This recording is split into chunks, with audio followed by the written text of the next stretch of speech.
bilang politiko, siyempre kukuha siya ng mga simpatya ng mga tao. Alam natin sa baluarte ng mga Duterte, Visayas, Mindanao, talagang nagkaroon ng protest vote.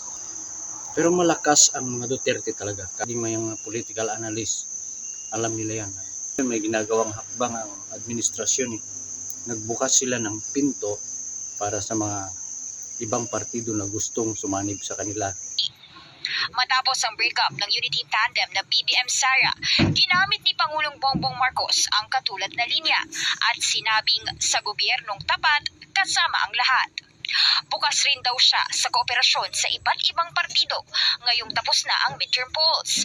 Pero may exception. Isang mapagpalang umaga sa lahat po ng mga makakapanood sa video ito. Maginaw. Kaya tinan yung naka-jacket ako. Naka-long sleeve. Maginaw. Ngayon Lunes alas 5 G's ng umaga. Kaya medyo madilim pa. Magandang araw po sa lahat ng makakapanood sa Luzon, Visayas, Mindanao. Magandang araw at sa mga makakapanood ng mga kababayan na nasa ibang bansa. Magandang araw po muli sa inyong lahat. Unahin na po natin gawan ng reaksyon yung katatapos na proclamation ng mga 12 na senador, lalong-lalo doon sa mga team alyansa. Nagsagawa sila kasi ng party pagkatapos ng proclamation. Nakakalungkot. Isa lang yung nagpunta, Senador Lito Lapid. Asan yung mga kasamahan niya? Ano kayang nangyari? Parang napahiya ang Pangulo, Bongbong Marcos. Kasi ang daming mga reporter nag-aabang nandoon sa Mandaluyong sa sa quarter nila. Ito, panoorin nga natin sa balita. Pero sabi niya, isang tabi na lang natin yung political issue na yan. Pagtuunan yung mga problema sa ating bansa. Dapat noon pa sana niya sinabi yan. Noon pa. Kaso wala na. Nangyari na. Marami nang naganap na mga hindi maganda. Alam na ng tao. Kaya nagkaroon ng sabi nga ni Senador Bato de la Rosa ay protest vote doon sa mga baluarte ng mga Duterte dito sa Mindanao, sa Visayas. Kaya yung mga alyansa noon nung campaign rally, hindi sila makapasok-pasok sa may mga ilan siguro na napasok nila, pero iba yung sinisigaw ng tao. Ito, panoorin po natin yung sinabi sa balita. Isang senator-elect lang ng Alyansa para sa Bagong Pilipinas, si Pangulong Bongbong Marcos, ang sumipot sa Thanksgiving dinner ng koalisyon kagabi. Sa kabila nito, hiniling ni BBM na isantabi na ang politika. Ang detalye sa Agenda Weekend Report ni Sandro Chona. Tila lumalakas ang ugong kaugnay sa tampo ng ilang miyembro ng Alyansa para sa Bagong Pilipinas, ang senatorial slate ng administrasyon. Hindi lahat ng 11 miyembro nito ay pinalad na makasama sa winning 12 candidates na naiproklama na kahapon. Ilang oras matapos maiproklama ng COMELEC, ang 11th placer lang na si re-electionist Senator Lito Lapid ang tumalo sa Thanksgiving party kasama si Pangulong Bongbong Marcos. Hindi naman ito big deal sa Pangulo. Sa halip, nakiusap siya na isantabi muna ang pamumulitika at focus na serbisyo publiko. Pero maski ang Pangulo, inaming sana ay naging mas maganda ang resulta ng halalan kung hindi lang 6 ang nagwagi mula sa kanyang senatorial slate. We all wish we had better results, but we live to fight another day. And now it's time, I think, to put all the politics aside. It's time to put all of the issues that were raised during election and only talk about not political issues, but developmental issues, healthcare issues, education issues, agricultural issues, food supply issues, all of this. Pinasalamatan niya ang media dahil naibabalita ang kanyang panig sa kabila ng mga isyu na umusbong na nakaapekto rin sa pagkapanalo ng kanyang alyansa. Kabilang na ang pagsibat ng kanyang kapatid na si re-electionist Senator Amy Marcos mula sa alyansa sa gitna ng kampanyahan. Gayon din ang paglalim pa ng sigalot sa pagitan nila ni Vice President Sara Duterte na kalahati ng kanyang unity team noong tumakbo sila noong 2022 at ang pag-endorso ni Duterte sa kanyang kapatid at isa pang miyembro ng alyansa na si Camille Villar na nagpalabo kung sino-sino nga ba ang magkakakampi. Kalungkot.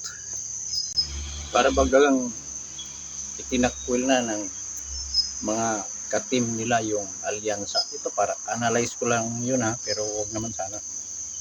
Malaking naitulong nun sa kanilang pangangampanya. Tapos hindi natin alam kung ano yung mga dahilan bakit hindi sumipot yung ibang mga senador na na-proclaim nung Sabado na nasa alyansa. Pero si Senador Villar at si Senador Amy, alam na natin, hindi na talaga pupunta yung mga yon. Tapos, kasi na matapos silang i-endorso ng Vice President, alam na, yun na yun, sila na ang magkakasama. Ngayon, nanalo sila. Ang nanatili sa alyansa ay Tito Soto, Tulfo, si Erwin, Bam Aquino, hindi naman yan. Tapos sino pa ba yung isa? Anim daw sila Lito Lapid, Senator Kiko Pangilinan, basta, pero wala sila makakaapekto kaya ito sa impeachment na gagawin sa Senado. Ito ang pinag-uusapan ng mga analyst, political analyst, kung ano ang magiging epekto nitong impeachment case. Sa impeachment case sa Senado, kung ano ang magiging resulta. Para sa akin malamang hindi may impeach ang Vice President. Kasi alam natin si Chis Escudero ay papalapit yung 2028, tatakbo yan bilang politiko. Siyempre, kukuha siya ng mga simpatya ng mga tao. Alam natin sa baluarte ng mga Duterte, Visayas, Mindanao, talagang nagkaroon ng protest vote doon sa nangyari kay Vice President, yung pagka-impeach niya at saka yung pagdala sa ibang bansa sa dating presidente. Yung protest vote na yon nasa panig ng mga Duterte.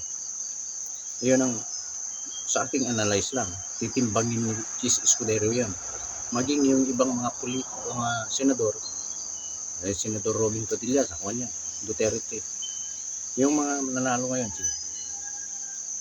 alam na natin kung sino-sino yung mga yung sa Duterte, sa Duterte, panig sa Duterte. Pero yung hindi panig sa Duterte, hindi nila titimbangin nila yan.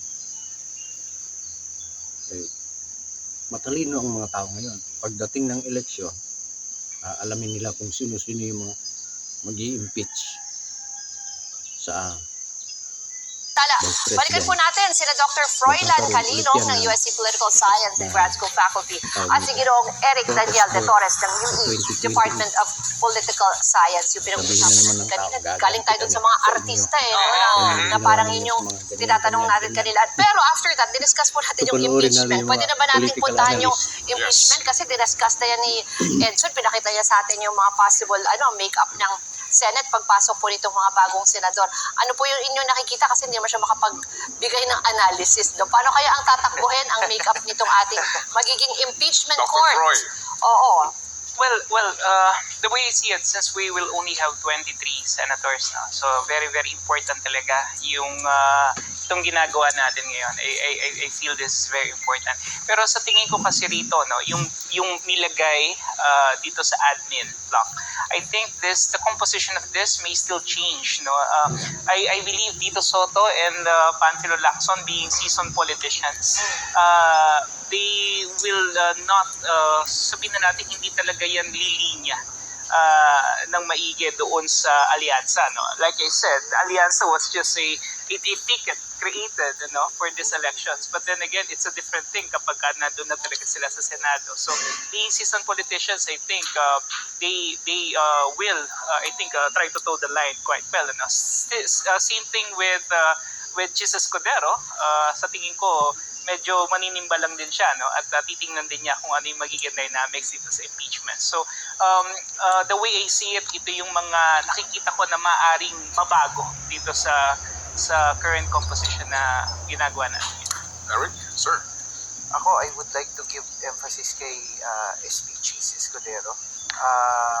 I think na is really a wild card. Considering na kung mapapansin natin, hindi siya nagpatinag sa pressure na ituloy yung impeachment na teka muna pagkatapos. So, alam mo na, binabalanse or, for lack of a better term, naninimbang. Pangalawa, dadami yung swing votes kung yun ang tamang term na gagamitin natin because lahat ng mga yan maaapektuhan by 2028 dahil magre-re-electionist. At nakita nila yung lakas ng nangyari ng endorsement ni VP Sara and at the same time, the Mindanao block votes. Okay. So, malamang, kung sa malamang talagang dadami yan and try to feel the public perception. Correct. So yung binabanggit mo na try to feel the public perception will again depend kung gaano katindi ang ilalabas nilang mga ebidensya. Kung talaga bang shocking ba ito, kung talaga bang ito ay makakapagbigay ng impluensya sa kaisipan ng marami tungkol nga dito sa kakaharaping kaso. But again, yan po naman ipaparating pa lamang sa 20th Congress, no? So July ang binabanggit dito. So depende rin sa mga posibleng mangyari dito sa mga ilang pang mga pagdinig kung meron man. Kasi hindi pa daw tapos yung sinasabi ng Good Government Committee, etc. No? So sa ngayon, ang lahat ay magiging depende sa pwede pang mangyari. Is that correct, no? Yes, opposite. Go ahead. Roy? Balikan ko lang itong ating lineup.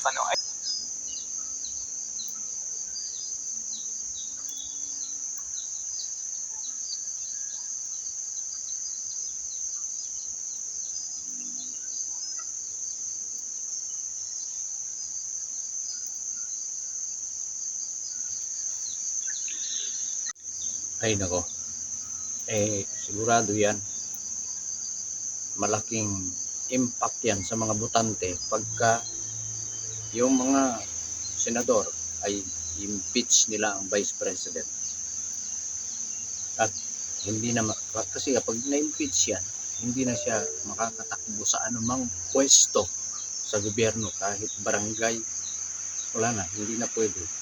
Kasi may kuwan na siya sa Comelec nandun na sa Comelec. Na-impeach na. Tapos nandun sa kanyan, sa ligang batas. Alam ng mga abogado yan. Pero hindi mangyayari siguro yun. Kasi nga nalalapit yung eleksyon. Alam ng mga tatakbong senador yan. Magkakaroon na naman ng ganti. Gagantihan sila ng mga botante. Katulad ngayon, yung nangyari ngayon, midterm election. Mula marami nang bumaliktad sa mga Team Alyansa. Nagsalita Toby Tiangco, si Ma'am Amy Marcos, Villar. Tapos, yung inaasahan na nung yan nga, yung nangyari pagkatapos ng proclamation, nagkaroon ng party. Thanksgiving party nila sa Mandaluyong, yung alyansa. Isa lang ang sumipot, si Senador Lito Lapid.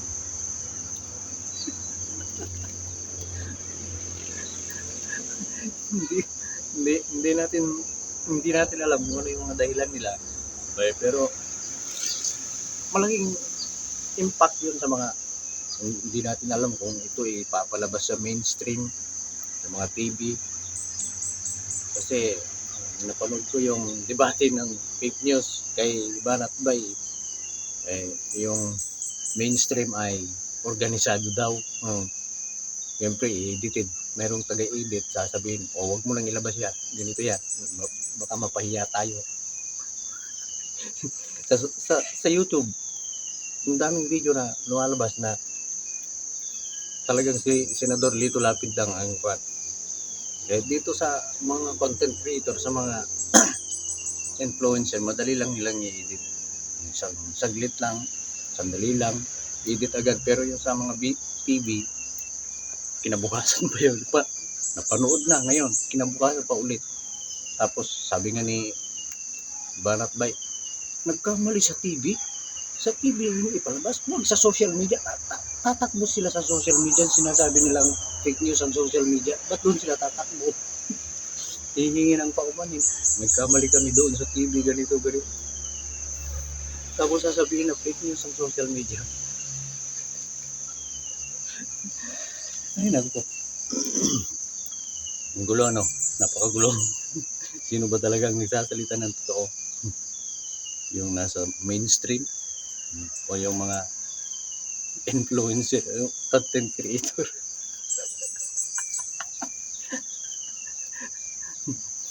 Bueno, dito na lamang po. Yung mga nasabi ko ay mga opinion ko lamang yun. Bahala na kayo kung anong mangyayari sa 2028. Malayo pa 2028. Sabi nga ni Senator Bato de la Rosa, siyam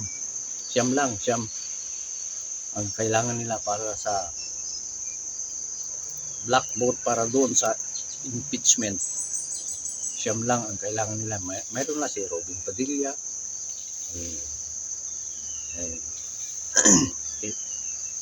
Isa-isahin natin yung mga panig sa Duterte. Robin Padilla, De La Rosa, Bongo, Marcoleta, Marcoleta. Tapos hindi natin sigurado si Aquino, Bam Aquino.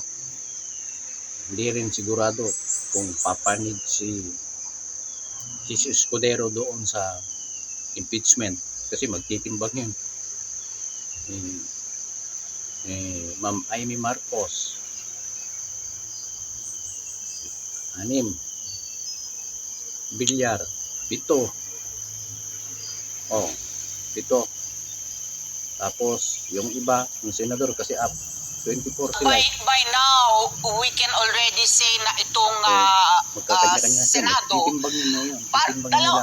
lumalabas na dalawang aksyon yung oposisyon dahil sabi nga ni Bibi Sara, ito yung parang strong na opposition ang bubuin ng inyong ito kamukha po ni isa na kayo dun sa mga nanalo. At meron ding faction, itong si Senator Risa naman, si Kiko Pangilinan at si Bam Aquino. At kayo naman din, tatayo ding oposisyon sa Senado. Tama po ba yun? Correct.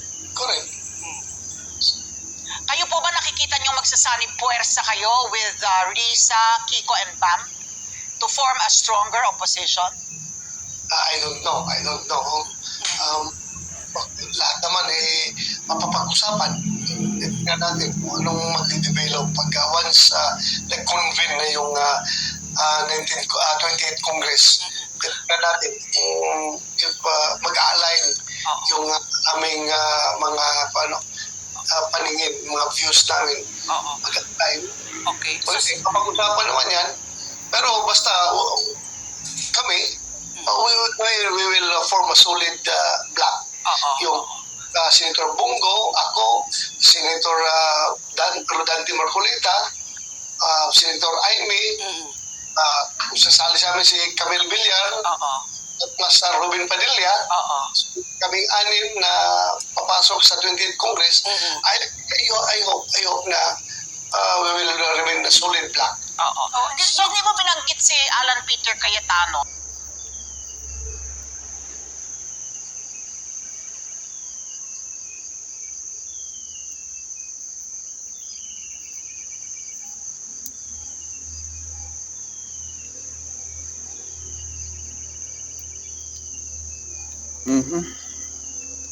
Ayun. Ay, kayo na po ang bahala. Ano? Pero malakas ang mga Duterte talaga kahit anong gawin nila. Eh, napatunayan yan ng mga tao, maging may mga political analyst. Alam nila yan. Kasi yung pag-endorso ni Vice President Sara Duterte kay Ma'am Amy Marcos at kay Camille Villar, malaking tulong yun sa kanila. Nakapasok sila sa Magic 12. Nakapasok sila. Pero ngayon may ginagawang hakbang ang administrasyon. Nagbukas sila ng pinto para sa mga ibang partido na gustong sumanib sa kanila. Kasi nakapasok si Juan dyan, Kiko Pangilinan, Bam Aquino. Malamang susuyuin nila yung grupo ni Ma'am Leni Robredo. Pero alam na natin, matalino ang mga tao. Matalino na ang mga tao. Sabi nga ni Senador De La Rosa, pwede pala tayong mahalin ng mga tao na kahit walang daladalang ayuda. Nang matapos ang halalan nitong Lunes, muli itong umusbong, pero mula na sa dati nilang katugali. Matapos ang breakup ng unity tandem na BBM Sara, ginamit ni Pangulong Bongbong Marcos ang katulad na linya at sinabing sa gobyernong tapat kasama ang lahat. Bukas rin daw siya sa kooperasyon sa iba't ibang partido ngayong tapos na ang midterm polls. Pero may exception. Inaasahan din po ng administrasyon ang presensya ng lehitimong oppositionist. Pero lalabanan po ang mga obstructionist na nagtatago sa pangalan ng oppositionist. Mga obstructionist na maaaring pansarili lamang ang kanilang ilalaban. Kasunod yan ang pagpasok sa Magic 12 ni Bam Aquino at Kiko Pangilinan, kapwang mula sa oposisyon. So it should be a unifying gesture or statement for everyone to continue to support him because he faces a difficult task of being haunted and hunted by his very own Vice President. Sa nagbabadyaring impeachment trial ni VP Sara, inimbitahan mismo ni House Speaker Martin Romualdez sina former Senator Laila de Lima at human rights lawyer Chel Jokno na maging bahagi ng House Prosecution Panel. Kilala rin sila bilang mga opositor. Dahil sa pahayag ni PBBM, umusbong online ang terminong UD-Pink na ani ng netizens, posible nga bang mabuo o para ito sa proseso laban sa dati niyang unity tandem na si VP Sara. Sabi ng political analyst na si Edna Co, mukhang masyado pang maaga para malaman ito. But after an election, he has to court and he has to say to everyone, including those who are against him or including those who are possibly competing in 2028 to continue supporting the remaining 3 years of his term. Aminado si Ko na malakas ang base ng Duterte camp, lalo na ang bilang ng supporters ni FPRRD. You may be against him, you may be in favor of him, but let's face it, he is still an influential character that will affect the thinking, the choices of many people. Sinubukan ng Bilyonaryo News Channel kunin ang panig ng Robredo Camp tungkol sa pahayag ni PBBM, pero tumanggi muna silang magkomento. Sa kabila nito, ito na raw ang simula ng mas malawak na espasyo sa politika na di na lang daw sa pagitan ng Marcos at Duterte camps. In other words, there is political life outside of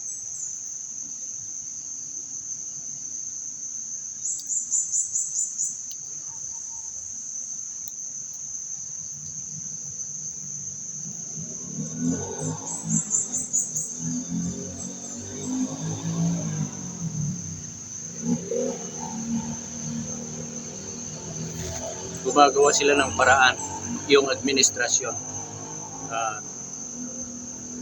para ang nasa isip ko talagang kasi malakas si Ma'am Sara Duterte para na tayong ito sa akin lang natatawa ako sa sarili ko para wala kong Bahala na nga kayo dyan. Alam natin, taong bayan, matalino na ngayon, gagawa ng paraan niya na gaganti at gaganti ang taong bayan. Yun lamang po. At sana patuloy kayong sumubaybay. Maraming salamat.